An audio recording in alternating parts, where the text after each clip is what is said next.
Hey there, guitar fanatics. If you're a guitar player that's looking to add a little bit extra to your sound, one of the coolest ways to push your licks over the top is to add some chromaticism. I remember the first time that I heard Guthrie Govan, and while I was blown away by so many things in his playing, his use of chromaticism in his licks and lines definitely got my attention. Spicing up a lick with chromatics adds all kinds of flashiness to the sound, and it's a surefire way to make your sound stand out.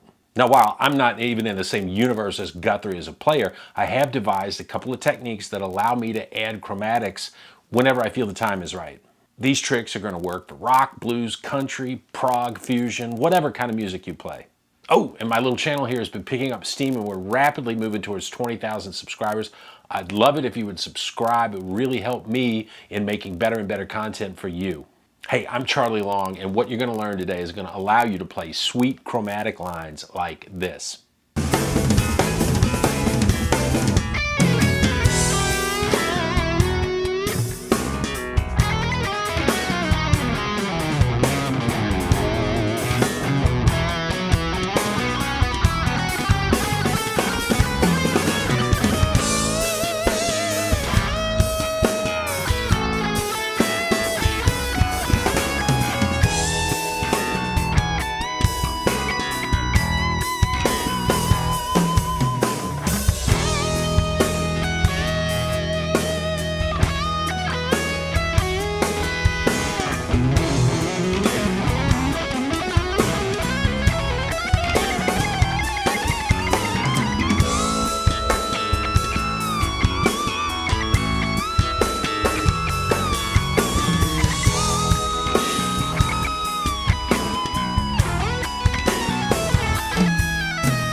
So yeah, that's a solo I came up with of our Guthrie Govan tune called Uncle Skunk.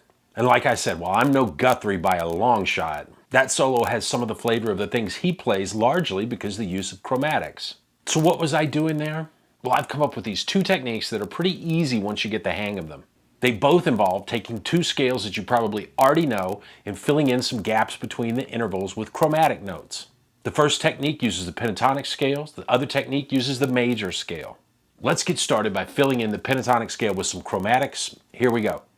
The first technique we're going to discuss involves altering what we call a horizontal pentatonic pattern. Now, when we first learn pentatonic scales, we usually learn them in 2-note per string box patterns like this. But what we quickly find out when we try to put together longer licks is that staying in one box isn't real practical. So a great way to play pentatonics is to move up and down the neck horizontally. And there are two horizontal patterns in particular that are really easy to play and they just sort of fall under the fingers naturally. The first one starts at the third pentatonic box. Now, we're going to be doing these examples in the key of E, so the third box starts at the A note at the 5th fret of the low E string. Now, if we just played our box shape, we'd be there at the 5th fret area the whole time. Or we could go horizontal by staying in pattern 3 for the E, A, and D strings. When we get to the A note at the 7th fret of the D string, we're going to slide up into the B note. Now we're into the 4th pattern. We're going to stay in that pattern until we get to the A on the B string at the 10th fret. And once again, we're going to slide up into the B note. Now we're in pattern 5, and we finish that off with the D and E notes on the high E string. We can use this pattern to ascend or descend.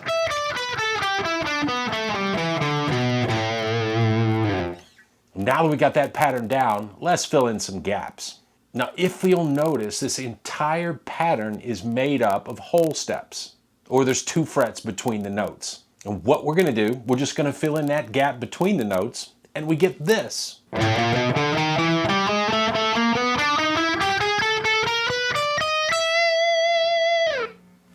Now that's ascending, and it sounds just as cool descending.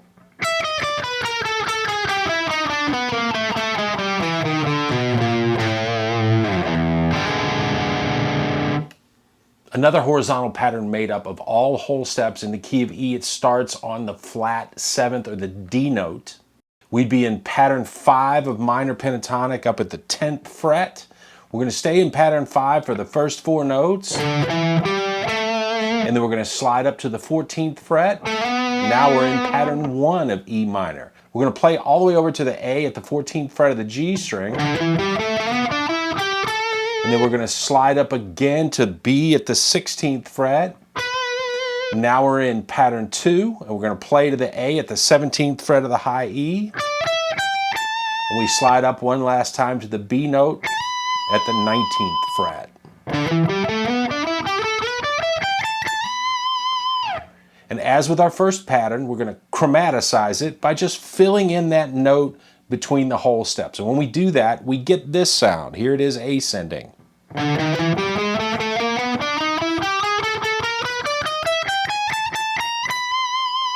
Here it is descending.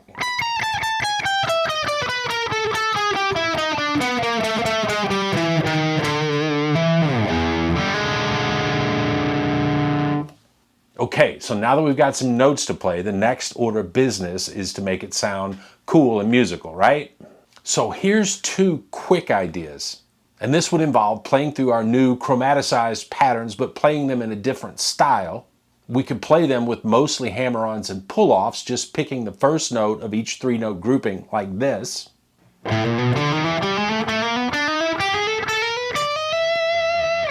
Or we could also palm mute and pick every note for a cool, more percussive sound.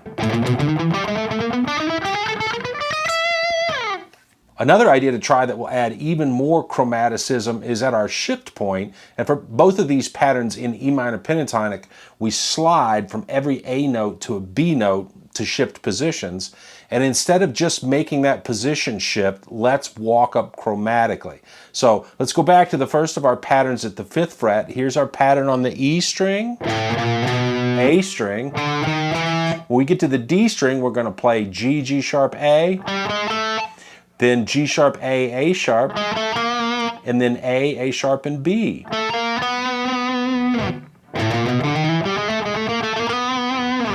And to integrate this into our licks, we don't have to play the entire pattern, of course. We can play the pattern over 2 or 3 strings and integrate it with some other melodic statement, like this.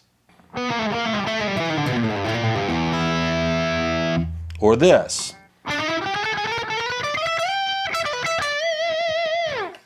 We could also get really flashy and do a legato sequence like this one I used in the example solo I played. What I'm doing there is creating a repeating pattern between 2 3-note cells. We play up the first cell to the second note of the next cell, and then back down, and then we ascend back through both 3-note cells, and then descend back to the first note of the second cell.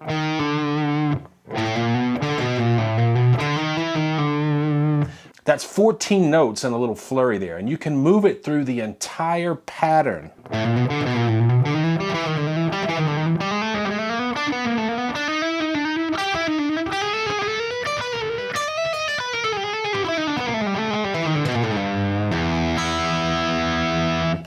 Notice we're making a position shift as we ascend.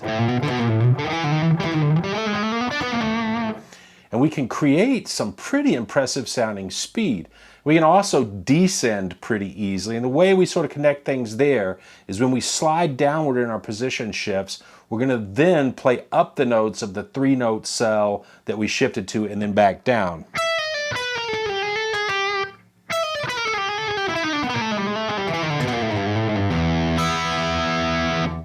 So with the preceding 2 3-note cells and the 5 notes of the cell that we shift to, we've got a slick sounding 11-note grouping where, again, if we work at it, we can come up with some pretty impressive speed. And as with all things pentatonics, if we drop the licks that we've been playing in minor down 3 frets, they become major.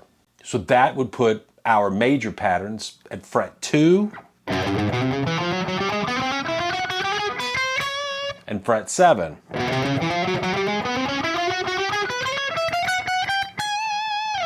And now we got something that would sound great, say, with a major 7th chord.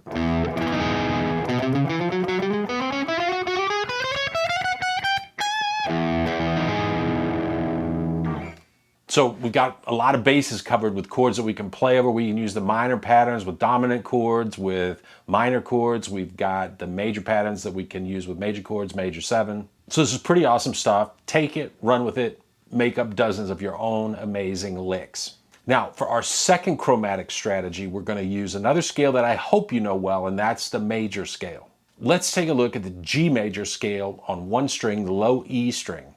And if we look at groups of 3 consecutive notes like G-A-B or B-C-D, what we find is that we have 2 shapes that occur. One, like in the case of G-A and B, we have 3 notes separated by 2 whole steps. That's also called a major third. The other shape, in the case of B-C-D, we have 3 notes separated by 1/2 step and 1 whole step. That's also called a minor third. Now, as you might guess, the notes associated with major chords in the key have the major third or 2 whole step relationship, and the notes associated with minor chords in the key exist within the 3 fret or minor third relationship. The system I came up with is when we're starting on or playing down to a note that is associated with a major chord, we fill in the second half of the whole steps. So for G, we'd play a G note, and then we would play A sharp, and B. For a note associated with a minor chord in the key of G like A, we're going to fill in wherever there's a whole step. So we're going to play 4 half steps in a row. So at A, we'd play A sharp, B, and C. So let's take this through the entire scale on this low E string, starting with G, which is major, A is minor, B is minor, C is major, D is major, E is minor, F sharp we're going to call minor, and we're back to G. So there's the entire scale, and I'd suggest you practice and get used to this by playing these patterns all the way up and down each of the strings one at a time until you can do it smoothly. So once you're comfortable playing the patterns on one string and you can take it around the neck pretty smoothly, it's time to start playing these patterns across the neck vertically. I recommend you practice that by moving across the fretboard in fourths. Starting on the G note, we've got a major pattern. A fourth up from G is C. That's a major chord in the key of G, so we've got a major pattern. A fourth up from C is F sharp. Well, in the key of G, that's minor. A fourth up from F sharp is B. That's minor in the key of G. A fourth up from B is E. That's also minor. And lastly, a fourth up from E is A, and that's minor.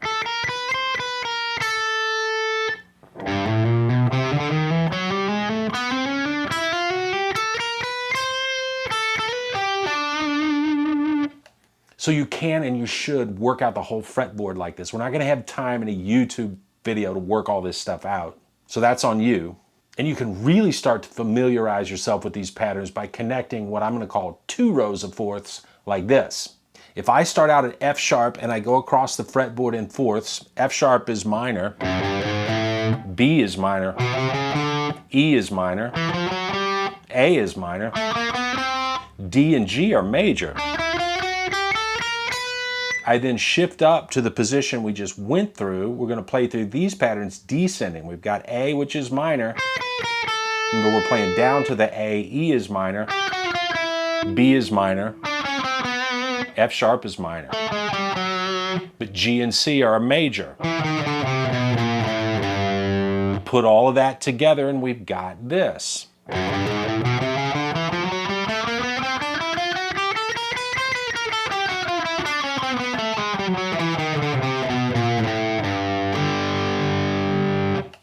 And again, you're going to need to practice that a lot, going up and down the entire fretboard. And as strange and as awkward as this is going to feel, playing this in the beginning, and it is going to feel strange and awkward, trust me, if you just spend a little time with it, it's going to start to feel every bit as intuitive as all the other techniques that we've tried that felt impossible when we first started playing them. Before you know it, you're going to be playing lines like this with ease.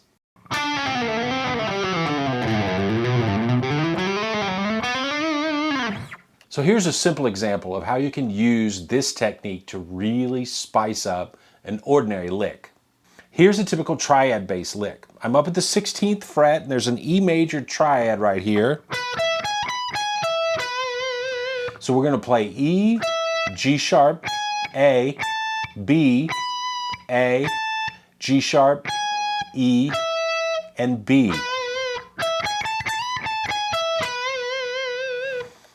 And that sounds nice, but let's say we wanted to add a little bit of flash. We could play a major pattern going down to the E at the 12th fret, minor down to F sharp, minor to G sharp, and then our E and B notes. Or we could play a variation where we play up and retrace each pattern like this.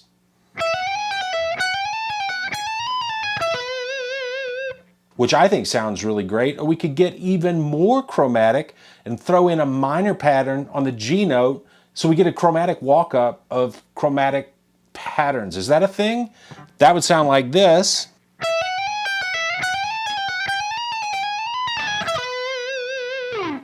And this isn't stuff that you're going to use all the time. Sometimes it sounds really good and great and amazing to play a simple lick like we started off with. But sometimes when it fits or you're feeling the need to throw in a little more firepower, these chromatics really do the trick. Let's take a look at one of the lines I played in the example solo. That song is in the key of E, and the first extended chromatic thing I do is over an E vamp and I play this. On the high E string, we have a minor pattern on the G sharp. On the B string, we've got a minor pattern down to D sharp. G, we've got a major pattern off the B at the 4th fret.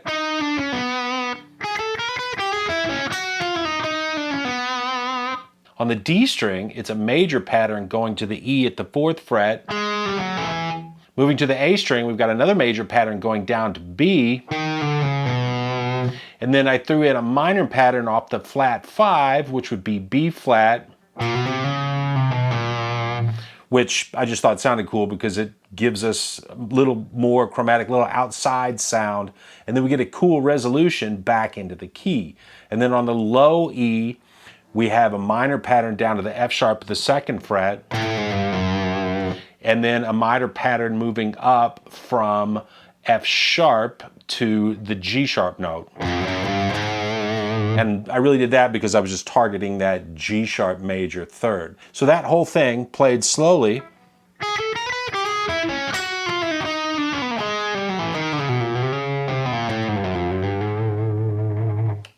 That lick to me just sounds really hip and super sophisticated. And we've got a lot of extra notes thrown in, but really I'm just visualizing the major scale and filling in some gaps. We also played around with the rhythms in a little bit. We put in a little pause after the patterns in the beginning, and then we sort of picked up speed as the lick went on. That's fun stuff. So there you have a couple of different ways to build some chromatics into your playing. We used a couple of really common scales, major and minor pentatonics in the major scale, but we found an uncommon way to play them that can add some real flash and pizzazz to your guitar licks. It'll take some practice to get really smooth with this stuff, but like we said before, so did every other technique that you've ever tried. Here's a sincere thanks for stopping by. Hopefully you'll like the video and subscribe to the channel because we're putting out more great guitar stuff every week. It's my mission here to help you make sense of soloing and improvising on guitar. As always, work hard, play hard, have lots of fun, and never stop learning. Bye for now.